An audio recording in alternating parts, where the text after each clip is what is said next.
Hey everybody, it's Willie the Composer, and today I got a special story for you. Um, it's kind of a serious story, so I bothered to get out the camera and the microphone and do the whole setup because I kind of want to make sure I do this right.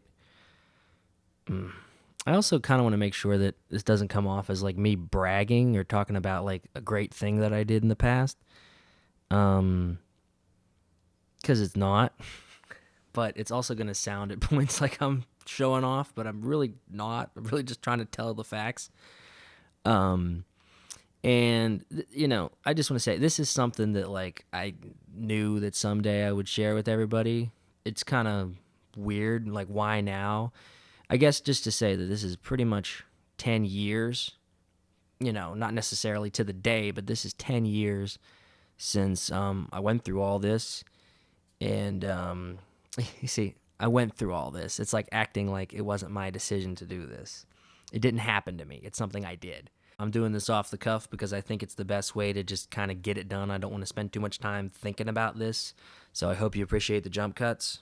Anyway, I consider myself an open person, and I consider myself a person who is willing to share, things that other people wouldn't necessarily share about themselves. But even I am like so kind of fucked up and ashamed about this part of my life that like it's even something that I kind of don't want to talk about unless I talk about it flippantly. You know what I mean?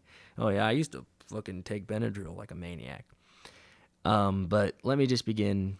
I'm not really sure what background I can or should give you. Like, I almost have to tell you my whole life story just to explain why I ended up doing this shit. But um, to put it simply, I was always a very I think I grew up sort of fundamentally conservative, even though my parents aren't really conservative people. I was always, super anti smoking and anti drinking and anti drugs and all that. You know what I mean? Which is funny because even as a little boy, I was a big fan of the Beatles, and I knew I knew that they smoked and drank and did drugs and everything. So that was always a little cognitive dissonance going on in my head. But anyway, I was always super like anti-drug, and you didn't really have to teach me not to do drugs. You know what I mean? It wasn't something that like I never really wanted to do that. You know what I mean? I always just saw it as something not only stupid and dangerous, but like kind of low class. Like I looked down on drug users as like almost like inferior people. Like, you know what I mean? Like they're one with, criminals and crooks, you know what I mean? If you wanted to be a good person, if you wanted to be responsible and a member of society, you know what I mean? Not that I was necessarily that interested in being plain and ordinary and just like anybody else in society, but I really did look down on people who did drugs. And I was also a very like moral person, so like I was a good kid, you know what I mean? Even in high school, like I never drank, other than a taste of something here or there to see what it was like and thought it was nasty. Never sniffed tobacco, wouldn't do it, wouldn't go near it, especially not weed or anything like that. So, by the time I got to college, it was really like, I don't know, it's weird when you turn 18 because it's like, you know what I mean? There's no difference, you know, right away and going from 17 to 18, but when you turn 18, like you feel this like freedom. You know what I mean? It was my senior year. I had a car, I had a girlfriend. You know what I mean? I spent as much time away from home and with my car and my girlfriend as I could. Um, and I get home later at night and like kind of blow my mom off and like act like a hot shot. You know what I mean? When I actually got to college and was there for a little while and kind of became part of that environment, um, a couple of I had a couple of realizations, a couple of doubts started to creep in. I sort of I don't know how to explain it. I was really just like starting to see the world in sort of a different way. You know what I mean? There were several times in my life where I underwent sort of a transition in my mindset, like when I went from being a kid to being an older kid. It was around fourth grade whenever my parents divorced and I moved across the state. Then again, when I went to junior high and I sort of hit puberty, and I realized I couldn't be a weird kid anymore, that I had to sort of fit in a little bit if I wanted to have any friends and not be, bullied.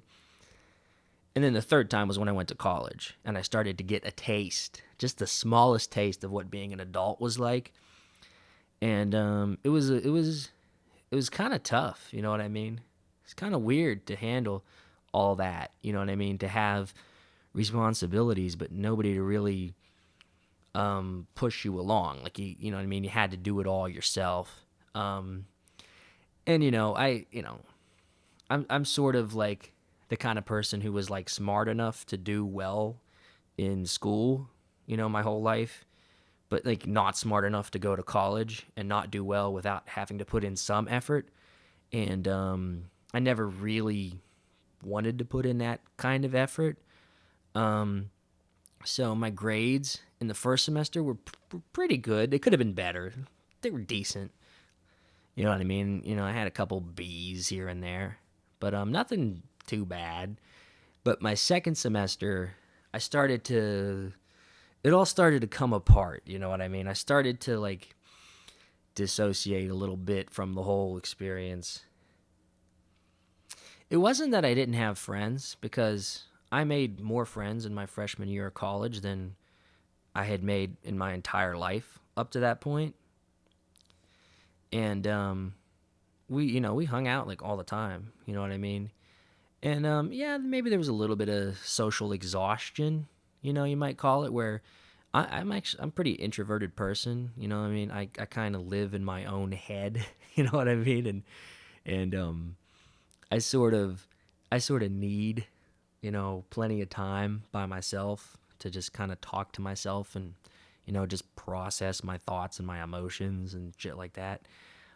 So I think there's probably an element of that where I sort of snapped back from hanging out with people all the time to like now I just wanted to be isolated. Just something flipped, whenever the year changed from 2013 to 2014.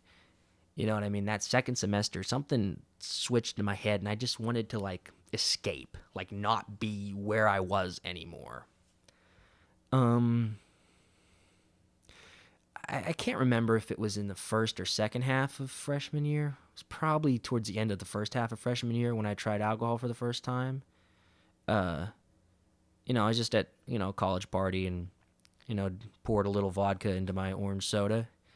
Tasted kind of funny, but, I got it down. And before I knew it, I was feeling pretty good, feeling pretty great. Best feeling I ever had in my life when I first had alcohol. It was a wonderful feeling. I was already 18 years old, you know what I mean? I was legal to drink in a lot of countries. But it was something. I felt pretty good. I said I could get used to this. I actually kind of said to myself, "Oh man, I'm in trouble. I like this too much." But you can't. I didn't exactly have a way of getting alcohol myself. I couldn't go to the store and get it. I didn't exactly know somebody I could just buy it off of, maybe. You know what I mean? And I wasn't exactly going to just have to go out to a party every time I wanted to get drunk. You know what I mean? Because that's inconvenient. And then you also have to deal with people, you know what I mean? And then the social exhaustion gets to you. I don't know. It's kind of funny how that all comes together. How you're like start with maybe drinking a little alcohol, but you don't really have access to that. Kind of at that point, going into my second semester, wanted to like try weed, but I wouldn't do it at that point. I don't think I had done it at that point. I don't think I did that until the next summer. I really don't remember, but like it wasn't, again, it was just wasn't something that I could get access to easily or wanted to use a lot. And also it was illegal. And that actually did mean something to me. I'm not somebody who likes to break the law. You know what I mean? I don't even really speed. Also has to do with the fact that I am kind of scared of cops and jail, and I really don't want anything to do with them, so I don't really break the law. You know what I mean? Anyway, so I wouldn't really use illegal drugs. I couldn't get a hold of alcohol, so I started to like try and find ways where I could kind of get fucked up and kind of shift my mindset, like leave reality a little bit, that didn't require me to be at a social function or break the law or, do something, way stupid. I guess I was looking for legal ways to get high that were also attainable, obtainable as an 18-year-old, and then a 19-year-old. Because it was really, it was as a 19-year-old that everything changed. Into 2014 when I was 19 years old. That year was just, I don't know, something shifted in me and it just wasn't good anymore. I don't know what to tell you. I was sort of going through this thing in school too, academically, where I stopped putting in like even the amount of effort that the smallest amount of effort to even get any kind of decent grades, like except for the classes that I was really interested in, like my Japanese class, which I would, was really interested in, or the clubs I was in, which was basically just band and chorus, which I would go to those. I wouldn't really miss a practice of those. Some of my other classes, like I didn't really know what I wanted to do. I was between like anthropology and music and you know what I mean? And what kind of career was I going to have? I don't know. I didn't know what I wanted to do. I mean, I knew I didn't want to work in an office. That's basically it. My whole life, all I ever really wanted to be was a rock star. It's funny when they interview guys who actually are rock stars and ask them what they wanted to be when they grew up and what they would have been if they weren't a rock star. Like they say, no, I was going to be a rock star or nothing else. And something, not all those guys got to be rock stars. Not everybody who feels that way actually grew up to be a rock star. Well, it's not too late. I'm only 29. I was sort of directionless and listless and careless, and I was feeling sort of some social pressure, and really it's hard to get back into the mindset of those days because it was a dark period that I kind of close off from my mind. I was depressed. So, I decided I'd self-medicate, try and help myself out. So not wanting to break the law, I started to research legal ways of getting high, getting fucked up. I tried a couple different things. But what really got me going at first was, God, I'm so embarrassed to admit this shit, was cough syrup. There was a little convenience store just down the street from our college called Turkey Hill. Wonderful place. And they were open all night, so you could often go there and get some nachos and a slushie, two of my favorite things in the world. And maybe you could get like a bag of cheesy puffs or something, or you get a bottle of cough syrup. So I would buy the cough syrup. I maybe only did that a couple of times, but because I think it made me uncomfortable because the lady behind the counter was like on to me, like she knew college kid coming in the middle of the night buy a bottle of cough syrup. She knew what was going on. It was dextromethorphan. God knows what even kind it was. Probably just some generic brand or something. But the kind that's like part alcohol and mostly ibuprofen, but then the active ingredient is the dextromethorphan.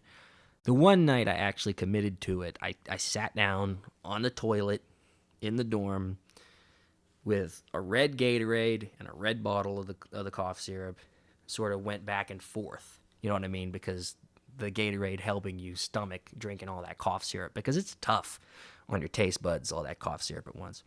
So I was sort of cutting them, going back and forth, until I had all the cough syrup down and all the Gatorade down. Drinking all that liquid at once, by the way, just already makes your tummy swell up. It makes you feel a little bit drowsy and a little sick.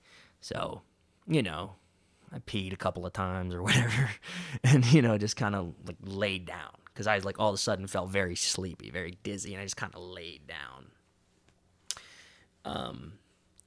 This was the first thing that ever really worked. You know what I mean? A couple other things I had tried, like I had tried to take like 20 ibuprofen or acetaminophen or whatever, and it just didn't do anything, just make you pass out and wake up.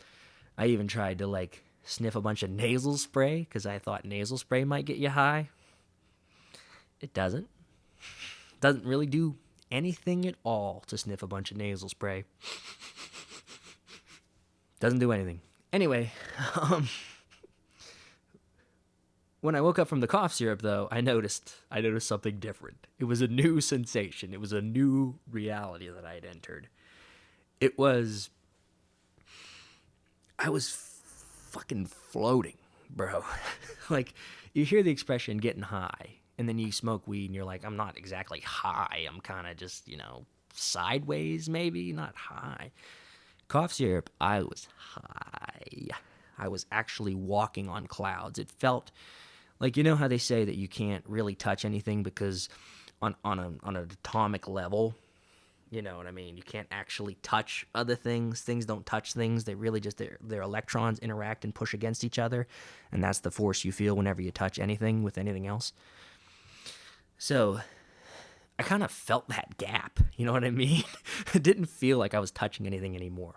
When I walked, I was walking on clouds. I was walking on air. I was floating. My head was floating out up from my body. Like, it was totally like a vertical feeling.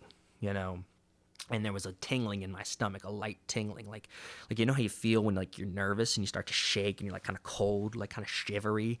Like, that was my whole body. I was like kind of shivery and shaky, and I was high, man, and I was probably actually physically shaking as well.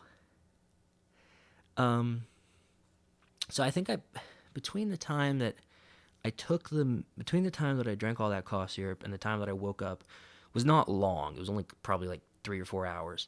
And, I had been up pretty late the night before, so it was time to go to class. So I went to class. I went to my classes. And, it's funny. Like I said before, I was taking Japanese. And I was the second semester Japanese. So even though you're only speaking like kindergarten level Japanese, it's still supposed to be an all Japanese classroom. So you have to hear and communicate entirely in Japanese. Unless you're asking for what, for what a word is in Japanese, you're speaking Japanese. You have no idea how fucking hard it is to focus on the task of speaking Japanese when you're fucking vertical. It's like, Osaki o nomimasen ka?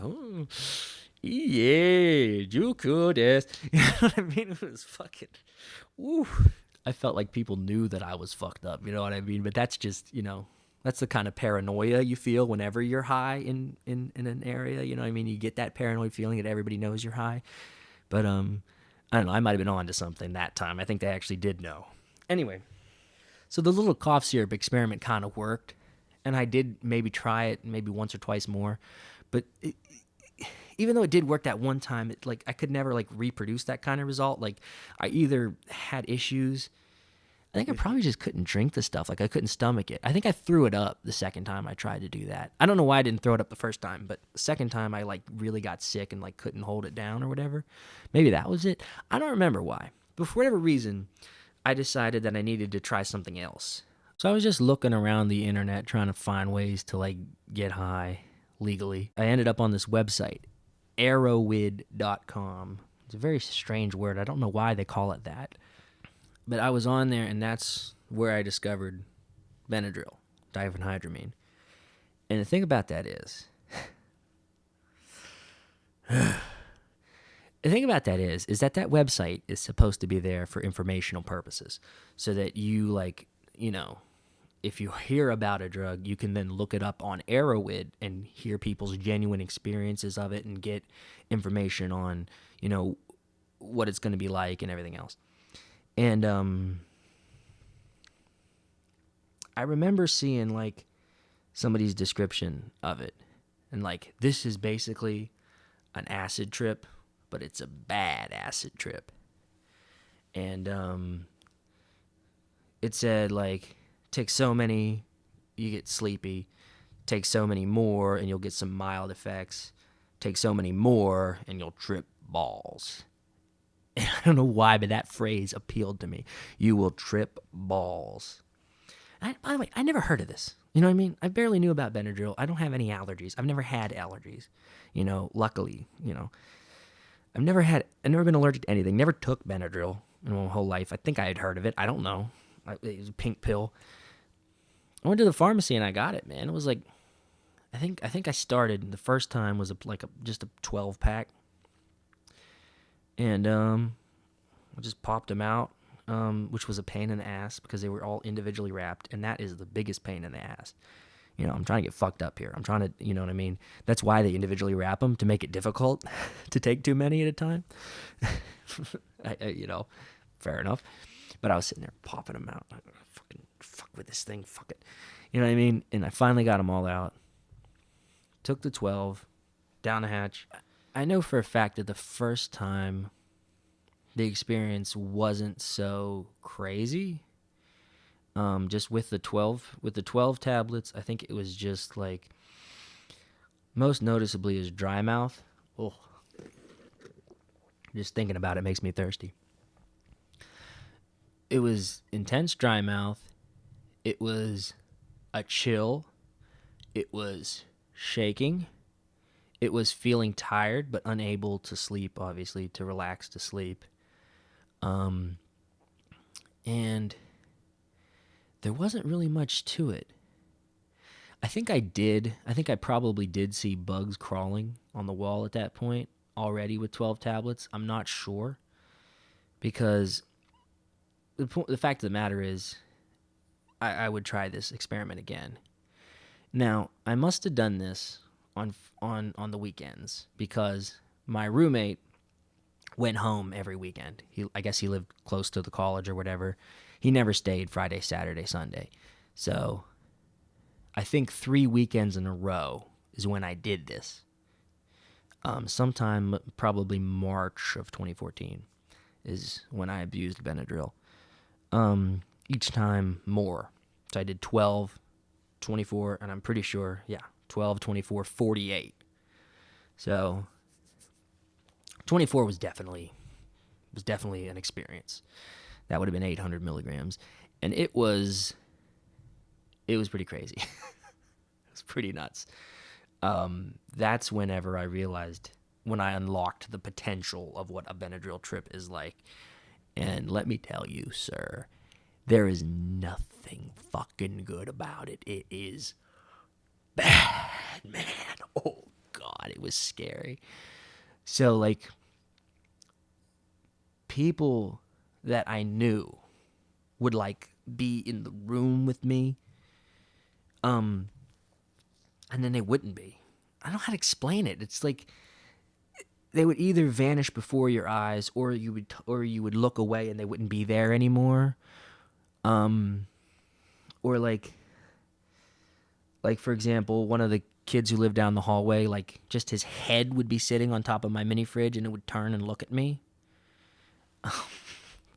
I would go out in the hallway and start wandering around, and I would, like, run into somebody I knew and sit there and kind of talk to them, and then they would disappear. And they'd be like, oh, fuck, they were never there to begin with, and it would freak me the fuck out. Like, it's hard to explain how scary that is until it actually happens to you. How fucked up that is, to be talking to someone and for them to actually not be there. Like, even in a dream, that would be unnerving. But to know that this is your waking reality. And know, you know what I mean? And I know, I read that, like, when you're tripping on something, to remind yourself of that fact is supposed to help. It didn't help. I just felt like shit. I felt horrible. I noticed pretty quickly that my penis shrank down because that happens. And, like, I guess it narrows your veins or whatever. But just the incredible dry mouth, and it becomes an inability to speak, and an extreme disorientation. And that second time, I know for a fact, I just sort of allowed myself to wander and to roam around up and down the hallways of the dorm that I lived in. And I don't know who I talked to. I don't know who I ran into. I don't know what they thought when they saw me. And I don't know who I imagined that I ran into. But I think some people did, like, catch me roaming around looking fucked up and acting fucked up. And they kind of knew I was up to something, but they kind of didn't say anything, even, you know what I mean? Which, like, by the way, I don't judge them for, like, not turning me in that time, because, like, whatever. Who knows what's going on? Maybe I'm just being silly. I'm a pretty weird person anyway. So sometimes I might just be walking around looking like a crazy person anyways. I am half a crazy person, so, It was really what happened was I started like going outside. And like sometimes my friends and I like we would all like go out like at night. You know what I mean? Like to the park, or sometimes we would even walk a couple of blocks through the neighborhood and into the big park, the big open field. Just throw a frisbee around or whatever. We like to do that. We like to play ultimate frisbee. So I guess I sort of hallucinated that my whole group of friends was there outside, and I was kind of following them, and I just kind of kept following them, you know, through the neighborhood into the park, which I didn't even really know my way there. I just kind of like kept walking, but I guess it's such a big field that if you're headed in the right direction, you're going to run into it anyway. So I guess that's what happened. But they were never really there. They were ghosts. They were figments of my imagination, and it wasn't like they were continuing to exist. It was like the people in the group would change, you know what I mean? And they would sometimes talk to me and sometimes ignore me, and I would sometimes get upset with them. Like, it was fucked up. And you know what I mean? I was probably there like maybe 1, 2, 3 in the morning on like Saturday morning or whatever, and just out in this open field, this big black expanse, and I saw the strangest thing, man. It fucked with my brain. It looked like ghosts walking back and forth, big white, like a classical like sheet ghost, but like with a point at the top, almost like a Ku Klux Klan member. You know what I mean? Marching, parading back and forth across the field, like several of them, like a whole like it looked like a fucking ritual was going on. It was really creepy, and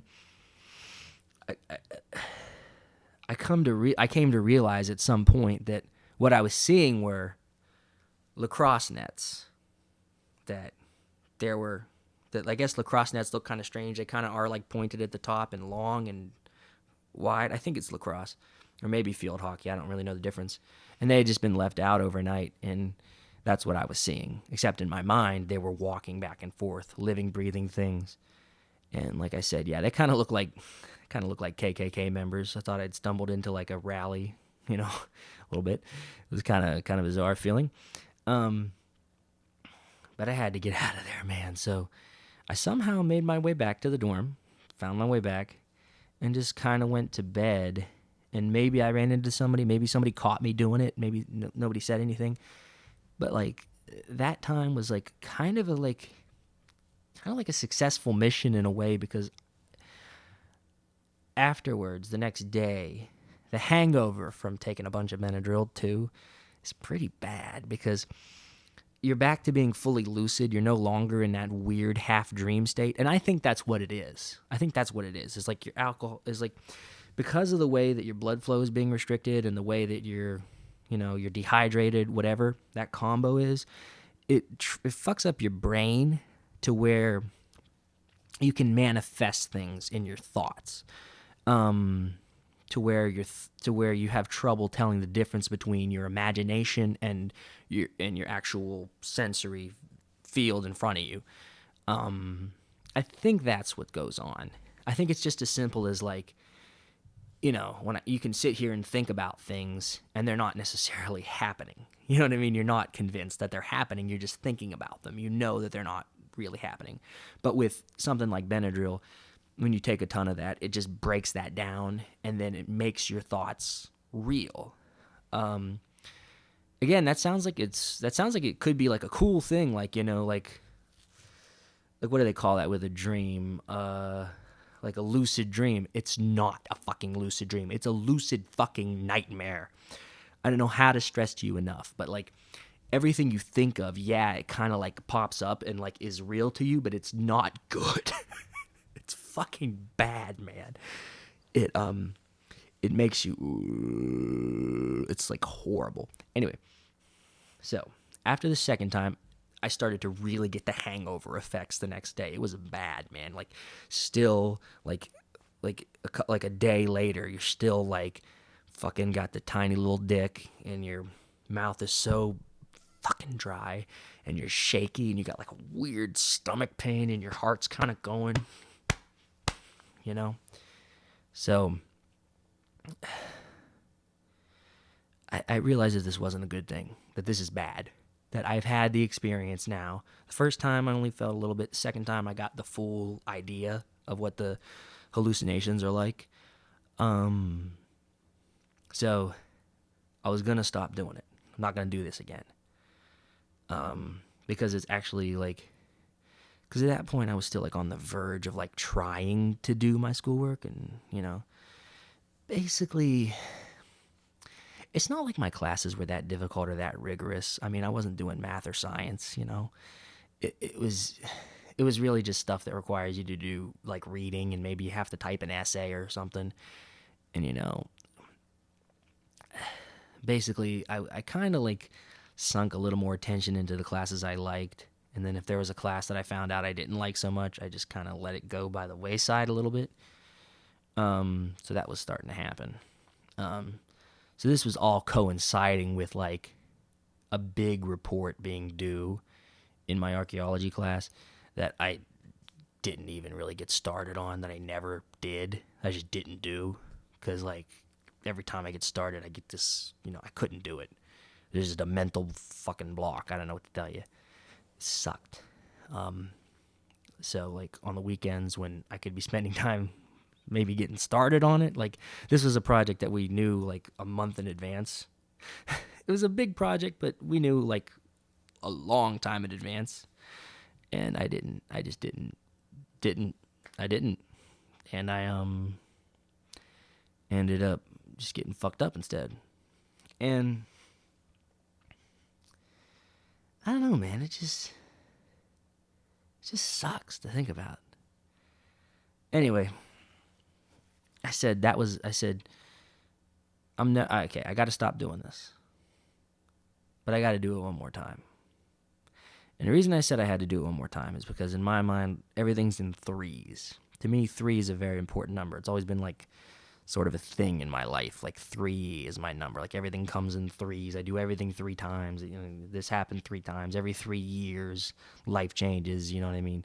I think in terms of threes all the time. So I'm like, I had to do it 3 times. I can't have just done it twice. Like, what the fuck? Like, twice? You know what I mean? If I had done it once, then I could have quit it. Because I did it twice, now I have to do it a 3rd time. And since I'm doing it a 3rd time, I might as well do it bigger than ever. Let's get the 48 pack. It took a long time to get all those fucking pills out of those containers, man. I do remember that. My fingers were like sore from getting all those fucking pills out. But I finally got them out, and I had them all in my hand. And somewhere on my old iPhone, I don't know where the picture is, if I even want to find it, there's a picture of me holding all 48 Benadryl in my hand. And I think there's also a short video of me swallowing them. It's kind of funny because when I was a kid, I couldn't swallow pills. It just wasn't something I was able to do. It was always something I struggled with when I had to swallow a pill. But through taking Benadryl, like, I became an insanely good pill swallower.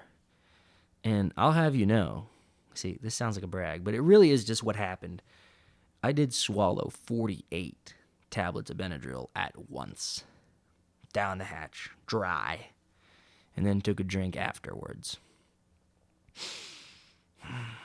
That would be, if you're counting at home, 1,200 milligrams, which is definitely into the fucking deep end. And shit changed my life. For a while I just kind of sat there in bed and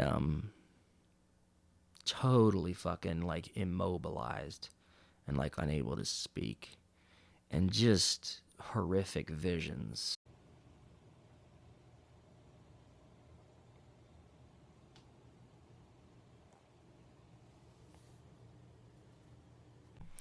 In high doses, it really is like does what acid does. Like, makes the world move, like the walls shift up and down, the ceiling breathe, shit like that.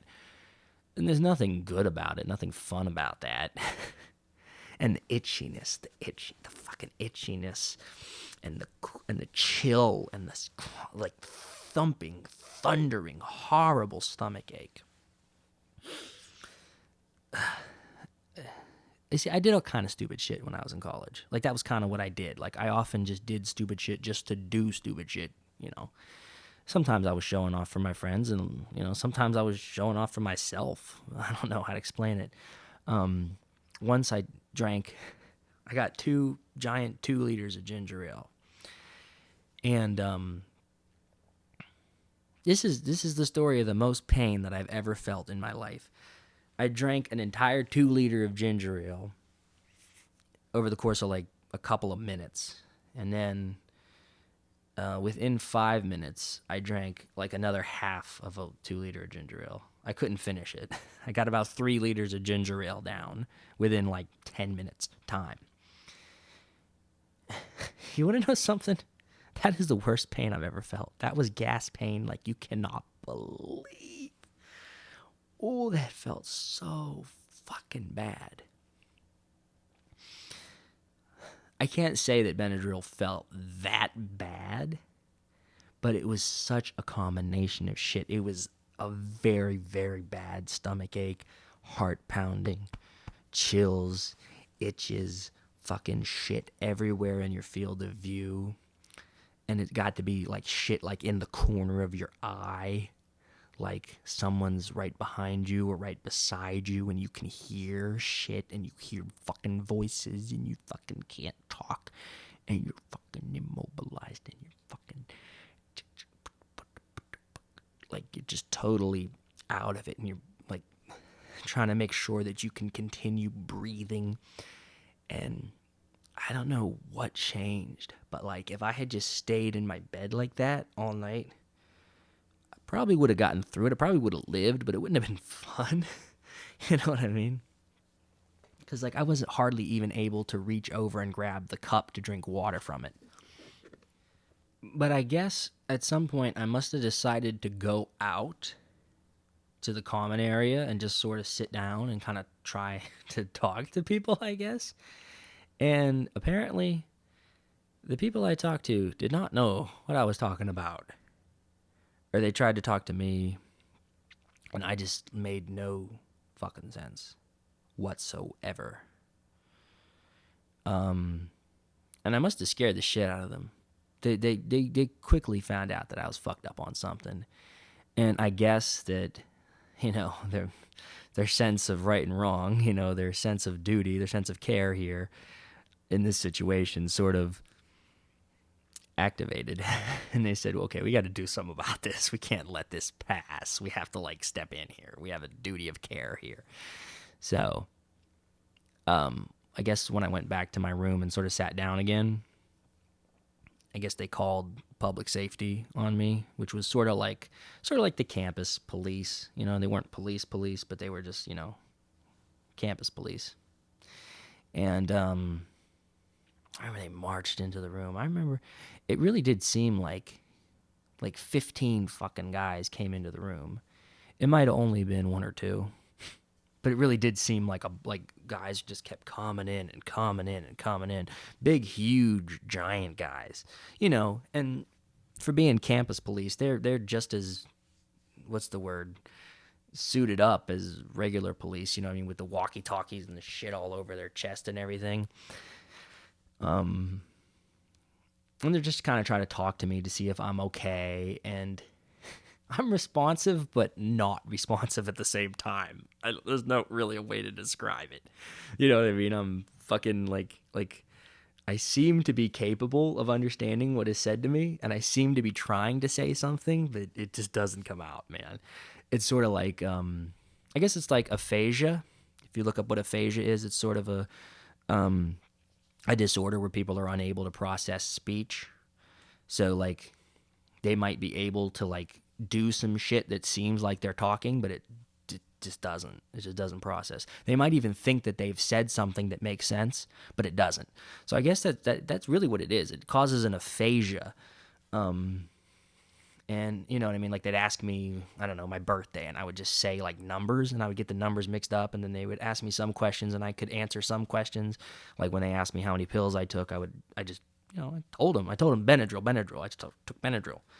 You know what I mean? They asked me if I did other drugs because, the effects of Benadryl aren't really well understood, or certainly weren't 10 years ago.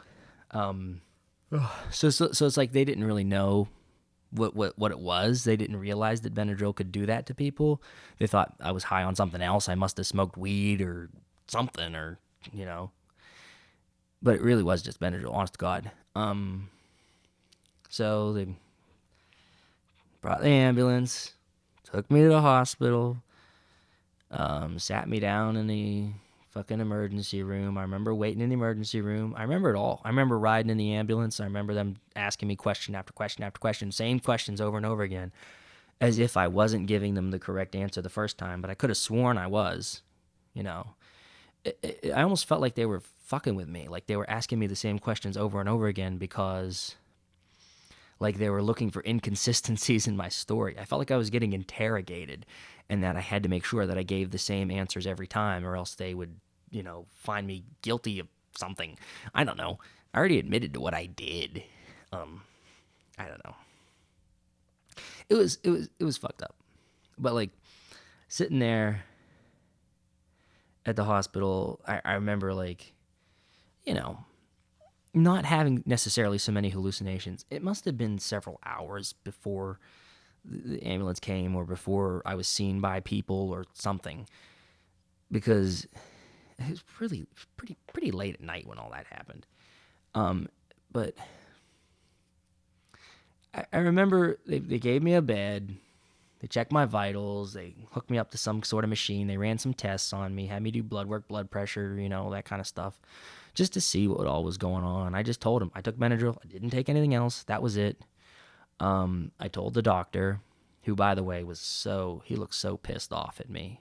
He was like, "This son of a bitch is wasting my fucking time taking Benadryl, that fucking cocksucker." Seriously, he looked like he wanted to deck me in the face because I wasted his time through recreational drug use. It's like, okay, bro, like it's kind of your job to like take care of people, even people who do stupid shit. You know what I mean? Like he kept asking me, like they started to really grill me on what I was feeling, like if I was depressed, if this was an attempt at suicide, and it really, honestly, had not occurred to me that I was killing myself. Now maybe like, you could argue subconsciously that I wanted to die, that to take such a big risk, to be so destructive of yourself, that I must have been having some sort of self-harm thought to that. Especially after I had such a horrible experience the first and especially the second time, that I still decided that I must do it a third time, that I must have had some sort of self-harm thing. And like, I don't know that I think I probably maybe did. I don't know. I never recognized it. I never thought of it as suicide or self-harm. I never thought of it that way. To me, I was just, I don't know. I just wanted to escape, bro. What do you want? So when they asked me like if I was trying to hurt myself or I was trying to kill myself, I just said no, I did it for fun. And I remember the doctor looking back at me like, "Yeah, for fun." Oh man. Oh man. I'm sure, you know what? He seemed like he was actually like kind of like a good guy, kind of like a nice guy, but like, oh man, what he thinks of me. I mean, what can I say? I remember it sort of felt at first like I was at the hospital for like all night and like woke up in the morning, but I was really only there maybe another hour and a half. And they just kind of got my levels right, got me out of the bed, and somebody gave me a ride. I'm not sure how I got back, but I just got a ride back to the dorm. Went in the dorm, and there was one of the girls who was a friend of mine. She saw me, and she was just crying, just in fucking tears, just totally weeping, thinking that I had like potentially like really fuck myself up. Like maybe I had overdosed or something. Like, and she was so fucking upset. And when she saw that I was okay, like she just couldn't stop crying. And I gave her a hug. What do you do? I say, I'm fine, I'm fine, I'm fine. It was like that shit fucking stuck with me. Like, oh fuck, like what I do does affect other people. Because I'm so like in my own brain, I don't really think of how what I do affects other people. And it's just, it's kind of a fault of my personality, quite honestly, how little I think of others.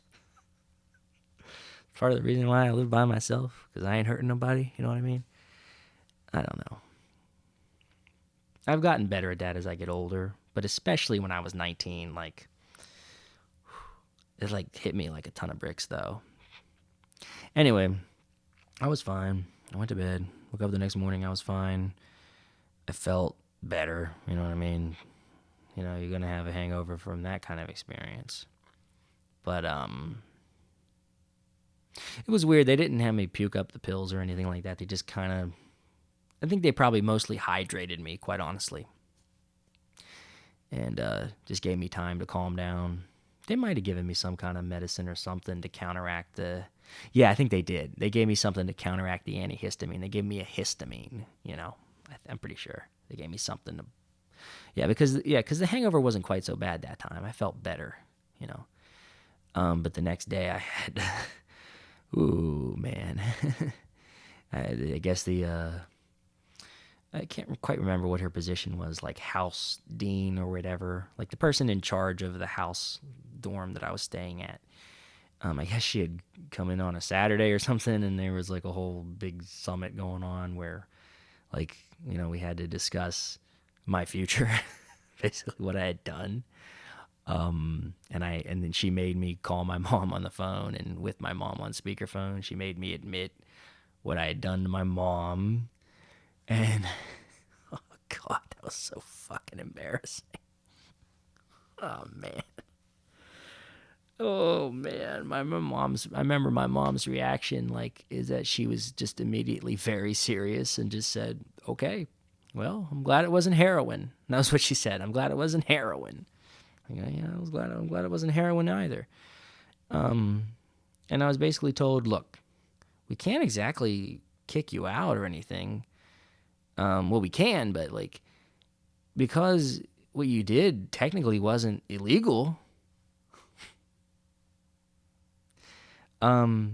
It's not like, you're going to face any legal repercussions, but we are concerned about your future as a student at the school.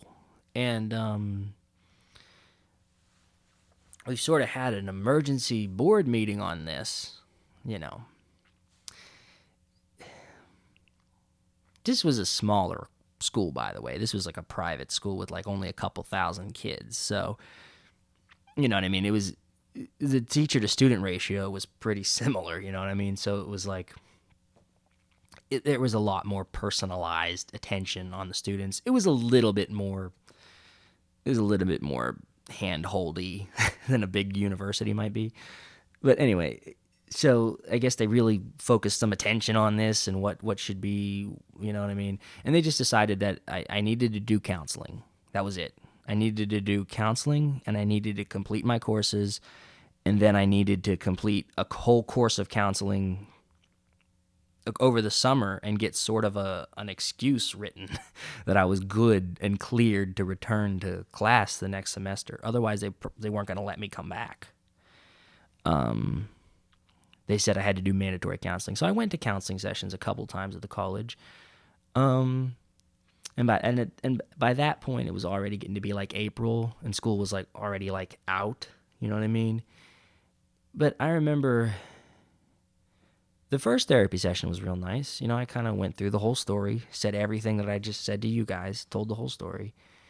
And I kind of felt like I was understood. And, the counselor had never heard of fucking Benadryl abuse. It just wasn't on the radar. You know what I mean? It was not well known 10 years ago. You know what I mean? It just wasn't. I don't even know how I happened to find it, just looking around on that Arrowwood website. But you know, I felt like such a great feeling of fucking relief coming out of there and walking out into the sunshine and smelling the flowers on the trees. It was a beautiful spring day, and like sun was shining, and all of a sudden, like, I was appreciative of how beautiful the natural world was around me, and how, I wasn't fucked up in the slightest. I was totally sober, and yet I could appreciate the world I was in, and it was so beautiful, magical. I almost started crying just walking around, just thinking about how nature was actually nice, how the world was actually fine, and you can enjoy it without fucking your mind up. I went to a couple more counseling sessions, but unfortunately, I don't know why, I went to 2 more counseling sessions. Unfortunately, each time I went to a different person. So I had to go through the whole fucking story over and over again. I got tired of telling it.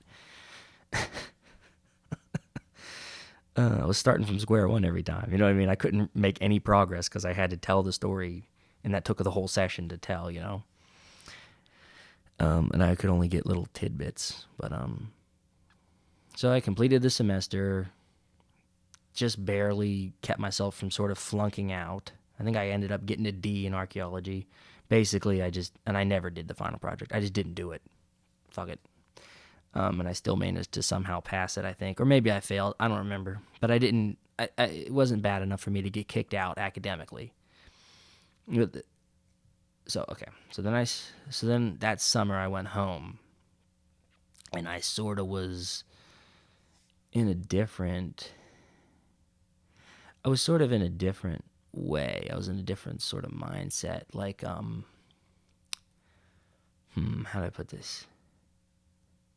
I kind of had like a renewed lease on life because I started to believe it. People were like, you could have died, I didn't think at the time that I could die, but like afterwards they told me, with what you did, like you could have fucking died. So I started to like get a little bit, scared about that, and started thinking, I think I fucking survived, man. I started to feel like a survivor, like I've been through something. And it sort of like gave me like a new lease on life. Like, okay, I made it through. Like, it's time to start fucking figuring shit out and getting it together and starting to like, reprocess things. I got a counselor that was local to my hometown, went and saw him, older guy. Was able to actually make some progress with him. I guess the college dean or whoever that I talked to, sort of suggested, like, she's like, well, I have adult ADHD, so maybe it could be ADHD. I'm like, yeah, I thought about that. I might have ADHD. So I discussed that with the therapist, and he sort of checked me out for that and said I didn't have it. Kind of funny. I ended up doing an IQ test with him, which he said the IQ test could actually check for ADHD. I'm not exactly sure how, but said so. And he said that the results of my IQ test were like, no, you don't have ADHD. You're actually a pretty smart dude. It's like, you should be able to do graduate school if you wanted to. And I mean, but I talked about, my issues with being able to do shit, like to do coursework and finish essays, and like, I don't know. The problem wasn't doing it. The problem was getting started. You know what I mean? It's a fucking procrastination bug. Bit me a long time ago, what can I say? If I can get started on it, I'll do it. But like, the problem is getting started. Anyway, it's stupid. It's bullshit attitude. Just shut up and start doing it, and you'll get it done before you know it. Anyway, matter of fact, I even tried to write an essay for a different class while I was like fucked up on Benadryl once. That's right. And there's a picture somewhere of what that looks like. God help me if I can find these pictures. This is 10 years ago. This is several phones ago. But there's a picture of like what it looked like, the first couple sentences of an essay. And let me tell you, typed communication is just as incomprehensible as spoken communication when you're fucked up on that shit. Anyway, there was one song that was sort of like the theme of that period of my life. I sort of got into Lil Wayne when I was in college. Just, kind of strange. I don't know. I never been a big fan of rap music. Just the biggest artists. Like Eminem and Tupac, N.W.A., like stuff like that. You know. But I got into Lil Wayne, who's also a huge artist. But I got all of his albums on iTunes, and I started listening to all his shit. And there was a song of his that was on one of his mixtapes called "I Feel Like Dying." Only once the drugs are done, I feel like dying. I feel like dying. And that song became the theme of my song. I feel like dying. And that sort of got stuck in my head. Like, I don't know. It was some sort of, it might have just, the whole thing might have just been self-medication for depression. But the thing is, I heard that Benadryl can have like addictive qualities. And especially when you take it in giant doses. And I have to admit that third time was not the last time that I abused Benadryl. It was the last time at school. Over that summer, even as I was doing my therapy sessions, I still a couple of times tried it. Had a job at Dairy Queen that summer. I even went to Dairy Queen, fucked up on the shit. Not super, like I only did like 10 of them, not 40. But it was enough to fucking fuck up my day. I did it one night. Tried to like listen to music, see if I would trip to the music, tried different things. I remember getting up in the night, looking in the bathroom mirror. That's also something you shouldn't do. God, on Benadryl, look in the mirror. But, just took the bar of soap off of the sink and just sort of smashed it in my hands. And, yeah. It happened a couple of times. One time I even, kind of got together with a couple of friends from high school and sort of had a little bit of a party with them, but it wasn't like, it was a very innocent party. We didn't even drink, we weren't smoking weed or anything. You know what I mean? Like, I snuck into the bathroom and popped a bunch of Benadryl and came back out and started to trip, man. There was like a weird, like, purple tint that would happen whenever you were on Benadryl. It would, like, the whole world would tint differently. It would fuck with your vision in many ways, but one of the ways is it would tint the world like kind of purple. And I remember looking out and seeing the sun set and the world start to turn purple, and I knew, oh fuck, I'm on one now. And that was the most dangerous day. That was the worst day. Was that night. I was gonna sleep over, but I had a session with my therapist the next morning at 9 o'clock in the morning or something like that. So I said, I got to go home and get up from home and go from home. So I went to drive home. It probably wasn't that late at night. And I must have been fine when I got home. I must have gotten home fine. Although I do remember thinking that I had driven someone home with me and thinking that they were in the car with me and then getting out of the car and there was no one with me.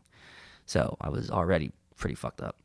And then I remember waking up very early that morning with a call on the house phone. And it was my sister, who was in college at the time. Or, she was doing a summer semester in New York or something that summer. And she calls me on the phone, on the house phone, and goes, hey, were you staying at a party? You left your cell phone at the party you were at last night. You know what I mean?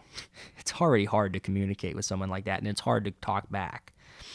But I remember, trying to go into it like, no, I have my cell phone. No, wait, I guess I don't have my cell phone. No, you don't have your cell phone, Willie. They called me from your cell phone. You don't have your cell phone. You have to go get it. It's still at the house you stayed at last night. I'm calling on the house phone. Oh yeah, this is the house phone. Are you drunk or something? Are you fucked up or something? No, I'm fine. I didn't do anything. No, I'm fine. I'm okay. It sounded like she knew I was fucked up. and that she was just trying to get me to admit it, and I wouldn't admit it. So, now totally screwed up, noticeably screwed up.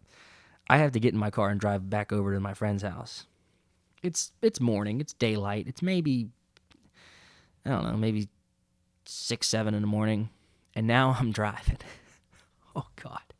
Now, these are roads that I've driven on so many times. I know them, I know every curve like the back of my hand. It really is. Like, these are back roads. These are country roads. These are wooded roads, I've been up and down them 100 million times. I know the whole place. I know how to get to everywhere. I know where everybody lives. I'm fine. It fucked up my sense of direction, even in a very familiar place like that. I started going down the wrong people's driveways, man, and like this is the thing about central Pennsylvania people is that they're not going to come right out and like shoot at you necessarily, but central Pennsylvania people will be not necessarily very welcome to fucking stoned teenagers that show up in their driveway at 7 in the morning. So, yeah, that kind of happened. Guy's like, "You drunk?" I'm like, "No, I'm not drunk, man. I'm fine. I'm good, man. I'm sorry. I just got lost. I'm looking for the so-and-so family. You know where they live?" "No, I don't know where they live. I think they're maybe down that one." And I ended up going this way and to this place and back up this way and back and forth and back to the house again. And I'm like, "What the fuck am I doing?" And I go back. Meanwhile, the kid didn't really live that far away, maybe a couple-minute drive. Eventually, I found the house. I got the cell phone. They're like, "Bro, you were so funny last night. We could not get a hold of you. What did you take? You took something, bro. What the hell were you high on?" I'm like, "I'm not telling you. I don't know. I don't know anything about it." I don't think I admitted anything to them. Maybe I did. I don't really remember. Then I had to go to the therapy appointment, and I was late to it. I actually ran into the therapist walking around outside looking for me. I was pretty late. I was like 30 minutes to 45 minutes late. I did show up, and I sort of sat there, and I am a pretty talkative person. You get me in therapy, I will go. You know what I mean? Like, not to strangers. Around strangers, I really don't talk at all. But once I get to know somebody, I can talk their ear off. Well, that's kind of what happens with therapists. I don't withhold much. I kind of just go, say what's on my mind. I have to be directed in a certain direction. If the therapist wants me to talk about something, they have to sort of guide me. They don't have to pull it out of me. Well, that day I was quiet. I just wasn't saying a word. He's like, "You're just not awful talkative today, huh?" I'm like, "Nope." And he asked me, have you taken any drugs lately?" "Nope. Just a little tired. Just tired today. I was at a party last night with some friends and didn't get a lot of sleep." I said, "All right." And he didn't press me on it, but he knew what was going on. I mean, I came so late anyway to the session that we really only had like 10, 15 minutes to work with anyway. So we just kind of said goodbye, and I don't remember which time was the last time, but that was either the last time or one of the last times, because later on, eventually you come to, went home and fell asleep and woke up and was like, "Holy shit, that was scary." Actually driving a fucking vehicle. Like, thank God these weren't busy roads. These are country roads. These are back roads. So I probably wasn't going to encounter very much traffic very early in the morning, but you know what I mean? I very easily could have, been distracted or hallucinated or driven off into a ditch. I could have fucking, that was a real wake-up call about, like, I really almost fucking killed myself there. And, like, I'm kind of starting to blow off this therapy, which is what I need to get back to school. So I guess something clicked with me that this couldn't continue, that behavior needed to stop, that I couldn't be doing that ever again.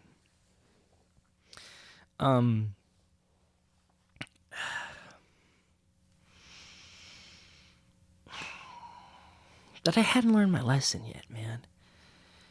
I said, there's got to be a way to do this.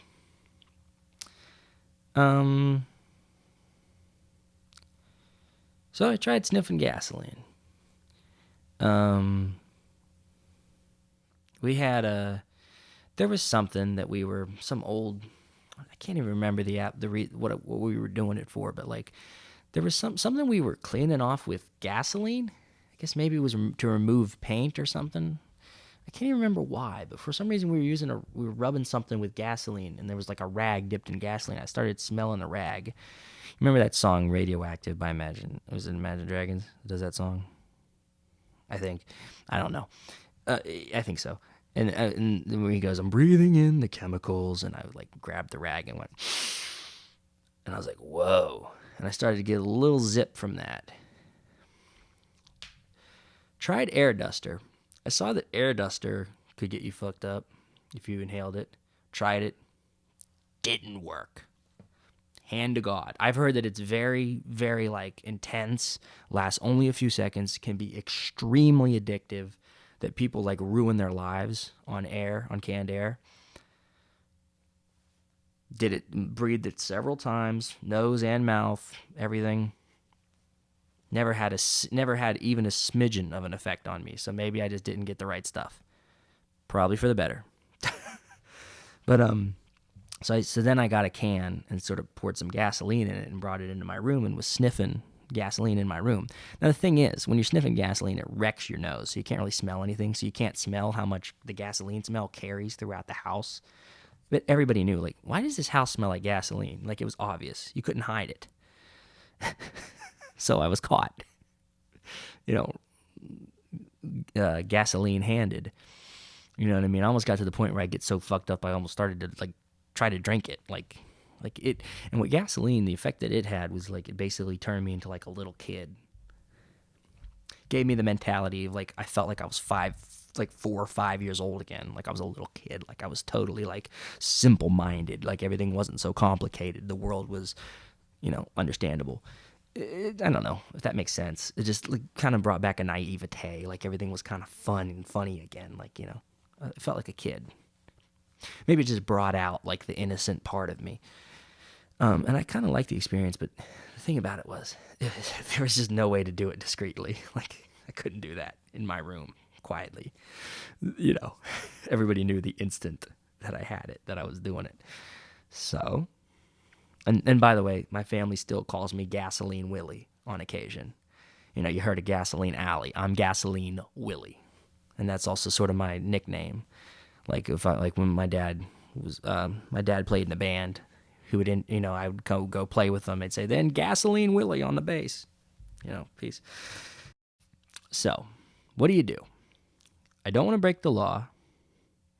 Although I did go with a friend and try weed for the first time, and I smoked way too much my first time, and I was just tripping balls, but it was a better experience. But at the same time, it was not like drinking alcohol for the first time. The first time I drank alcohol, I was like, oh my God, I could do this the rest of my life. I love this. I like this too much. This is a shame. Weed for me was not that experience. Weed was like, I could, it's a different reality, but like, I could do without it. I didn't really care so much for it, so I wasn't going to go out of my way to do it, especially since it was illegal. So, can't do anything illegal. Can't do anything smelly, like gasoline. Can't do anything that's so horribly dangerous to your health and the health of others around you, like Benadryl. And also, Benadryl was just a bad experience. And it was also, I think I might have been a little bit addicted to it because I really did not have a reason to continue to do it at all. So I'm glad. So I needed to kick that somehow. I needed something else to give me a kick. Didn't really have access to alcohol like I wanted to. I would still drink given the opportunity, but the opportunities weren't really that common when you're back home with your parents. And I mean, you only go out with your friends so much, and they're the same age as you. They're also underage, so they don't exactly have easy access to booze. So, you got to figure something out is the point. And that's when I discovered the joy of tobacco. And let me tell you something. I quit tobacco. Last time I used it, I recorded it and put it on YouTube. It was August 4th, 2022. And as I sit, it is now April 5th, because it's past midnight now, 2024. So that is what? Pretty cool. 1.5 years. No tobacco use, no nicotine use whatsoever. So yeah, that's pretty cool. But it saved my fucking life, because I was going from thing to thing, trying thing to fuck myself up. I don't know that I ever would have gone to any bad shit like pills or real hard drugs like, heroin or meth or anything like that. I didn't really have the connections for that. You know what I mean? And I wasn't determined enough to make the connections. And I didn't really even want to break the law. You know what I mean? If I didn't care about breaking the law, I probably would have just become a pot smoker. I would have made friends with somebody who dealt pot. I wasn't interested in that. I needed something that could make me feel, could give me a little boost, but also not fuck me up too much. Something that I could do discreetly and get away with and not be caught doing. Something that I could even do while driving or while at work. Let me tell you, smokeless tobacco, snuff, fit the bill, man. It was perfect for me in every way. That summer of 2014, I changed my life by refocusing from this array of really bad, horrible drug experimenting. I totally divorced myself from it by just starting to rub snuff. And you know what I mean? If I had to be around my family for an extended period of time, I would just go to the bathroom and sit on the toilet, and take a crap. Well, I would take a crap, and I would also dip while doing it. Or I would wait until bedtime, go to bed and do it. Sit up for a little bit and do a dip. And it does sort of smell, but only if you're in real close contact with someone who's doing it at the time. And it was real easy to just hide the can like under my pillow or something. So even if they went snooping in my room, they necessarily wouldn't see it. Or at work, I could do it whenever, because I was out of the house. And I just became a tobacco user. Didn't smoke cigarettes. Tried them. But, again, those are smelly, and those are a lot easier to catch. The point is, I was able to do it discreetly because it was just something you put in your mouth. And you have to have something to spit into, but you can hide that too. You can throw that out. You can dump it down the toilet. There's no evidence. You can throw out the can somewhere else, or you can store the can, hide it somewhere. It was functional. It was a functional addiction. And that's what I took on. And it got into my soul, and it became a part of me. And it's always going to be a part of me a little bit, because that stuff is just as addictive as anything else. But I was able to kick it, and I am very proud of myself about that. Of course, I was able to kick it after, 8 years? You know what I mean? So there's that too. So I can't really give good advice on, if you know someone who's using Benadryl, I should say abusing Benadryl, what to do to stop, to make them stop, or really, I just started rubbing smokeless tobacco and then dealt with that for 8 years and eventually quit that. But I can't tell you how to quit, how to not do it anymore. If you're in that world, I mean, it's kind of weird now, because now Benadryl became a mainstream thing. As last year, TikTok had the Benadryl challenge. I love that. And it became a community. Now on Reddit, it's a whole community of Benadryl takers, of diphenhydramine takers. And, it's funny.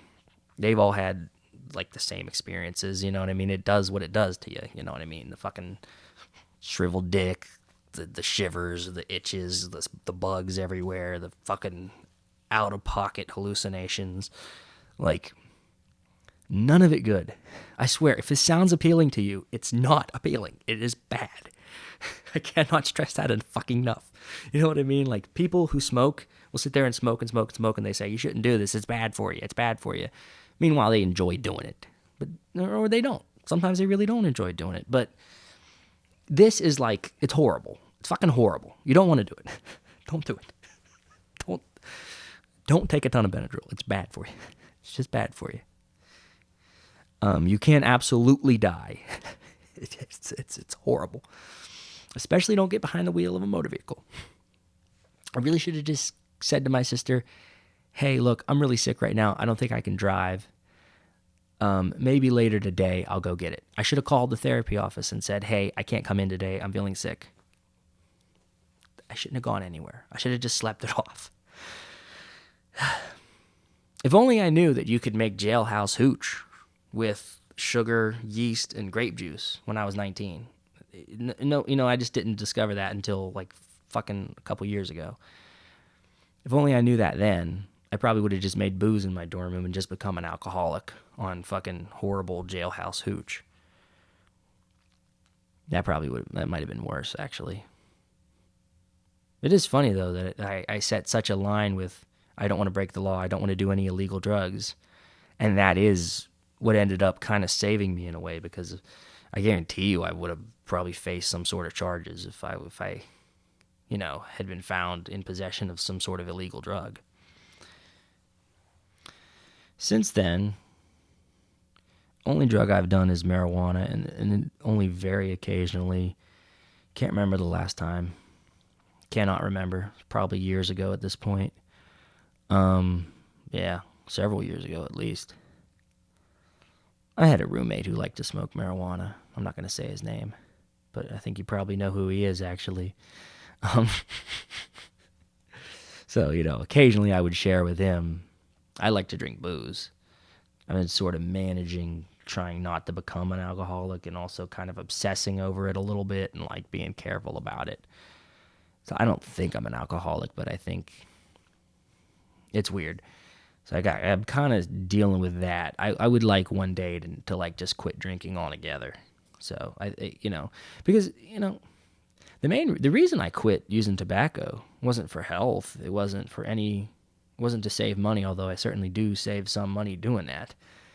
It was simply for the fact that it had a hold on me, that I was addicted to it, that I didn't like that something else had control over me, that I wanted to take control of my own life back.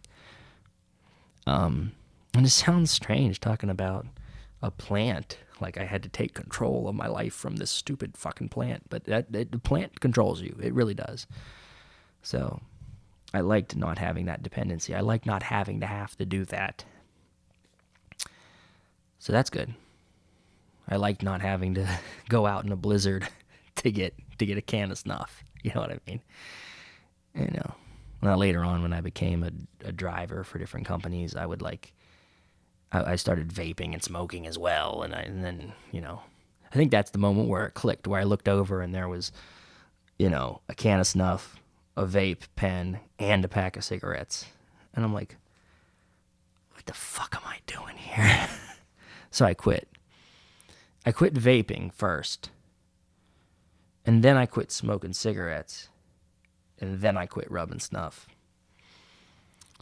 And that was that, man. I basically just said there was like a demon in my head that would come in with intrusive thoughts like, you want a cigarette? Oh, look at that cigarette. Oh, wouldn't it feel so good to have shreds of tobacco in your lip right now and stick a nice big brown spit.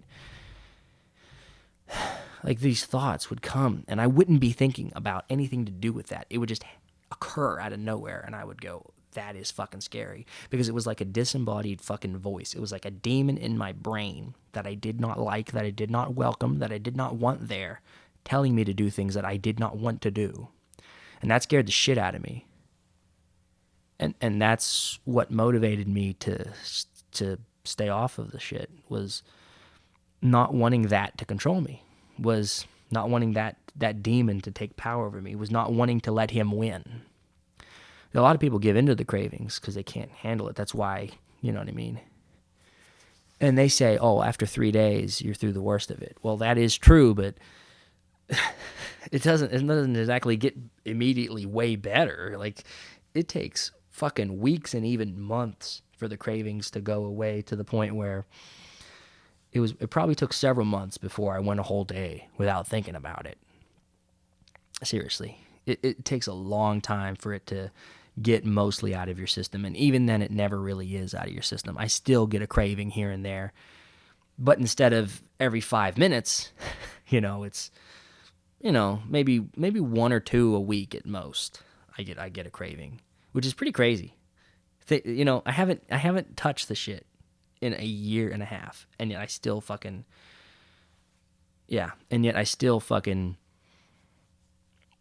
get a craving. Maybe once a week. Sometimes I can go a couple weeks without one. That's how powerful that shit is. So, just saying, stay away from that stuff too. You know what I mean? I wish I could say that my way to stop trying all that bad shit and abusing myself in that way wasn't to get addicted to another drug, but that's what I did. And of course, then I did kind of pick up a bit of a caffeine addiction as of late, but not even really. I mean, I have a cup of coffee a day. I mean, my God.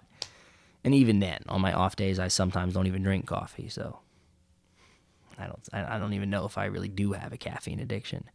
I think I have control over myself now, except for overeating, as you can see. I've been trying to lose weight. We're working on it. We're getting there. This year it's going to happen. I'm going to lose a ton of weight. You'll be surprised. I'm going to get buff. I'm going to get friggin' ripped. You wait and see. Anyway, all I have to do is overcome that. If I can overcome my addiction to food, which is my oldest addiction, I've had that one since fucking Bill Clinton was president. If I can overcome my addiction to food, and then potentially I might be a little bit addicted to masturbation and porn. I need to at least cut back on that. I probably need to no fap a little bit. It's probably taking away some of my vitality, and making it harder for me to lose weight and everything else and resist the temptations of food, Yeah, no, it's just not good for you to jerk off so much. Maybe I really just need a girlfriend. Oof, it's been a little while. Anyway, that's a story for a different time. The point is, don't do drugs. I knew as a kid that I didn't like drugs and I never wanted to do drugs. Then I came to be an adult and it got kind of scary for me. And I tried drugs and I didn't like it. Wouldn't recommend. If they legalized weed, I might start to smoke weed.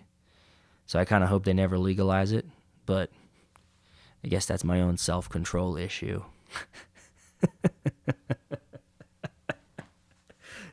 I think I need to learn to control myself is the point. They should legalize, you know what I mean? It's not like I would do heroin if it was legal, so why would I do weed just because it's legal?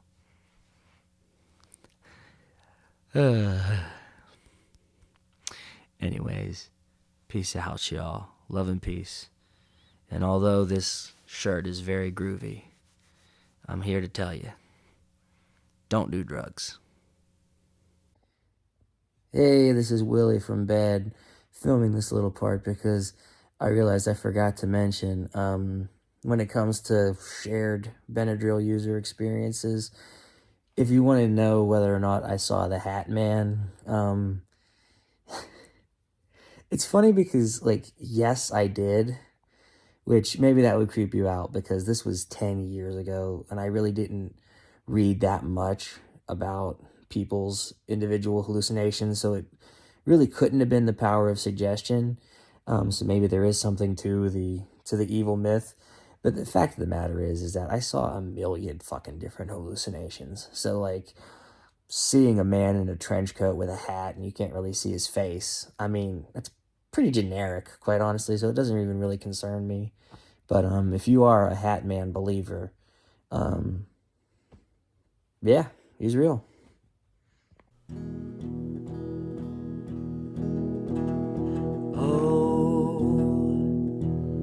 To be young, to be free,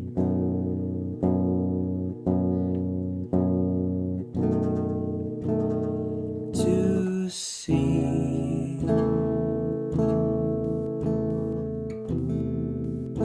the doors opening,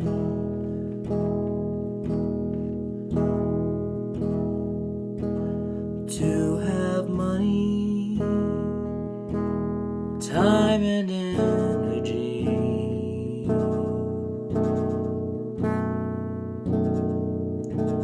enough to see.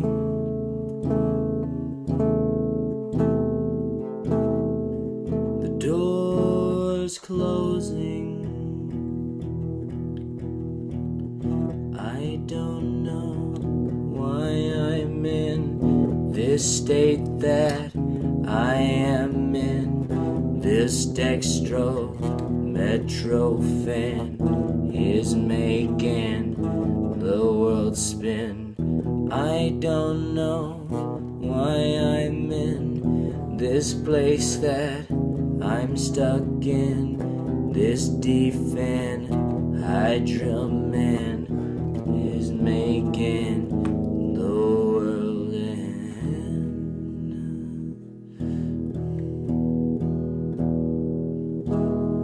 Oh, to be free, to go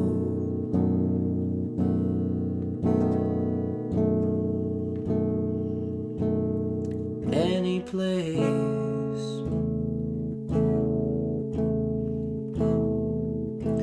your heart desires.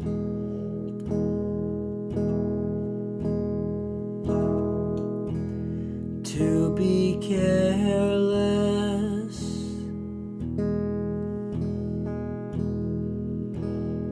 to be reckless,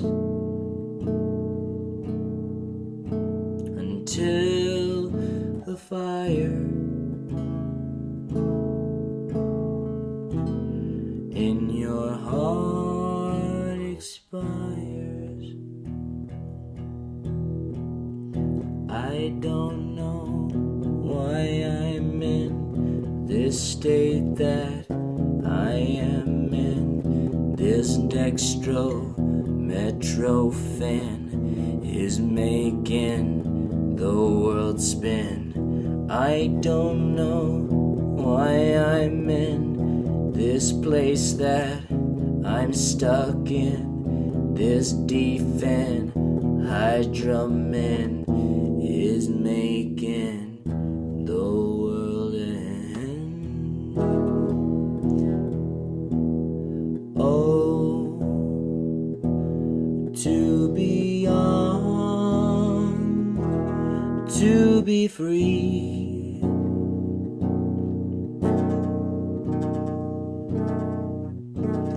to be what you want to be.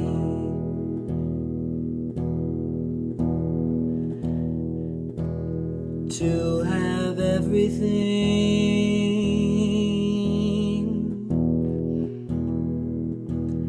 right in front of you.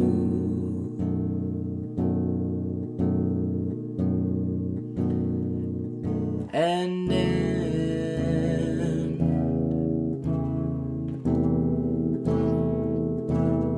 up with nothing. I don't know why I'm in this state that I am in. This dextrometrophan is making the world spin. I don't know why I'm in this place that I'm stuck in. This diphenhydramine is making the world end.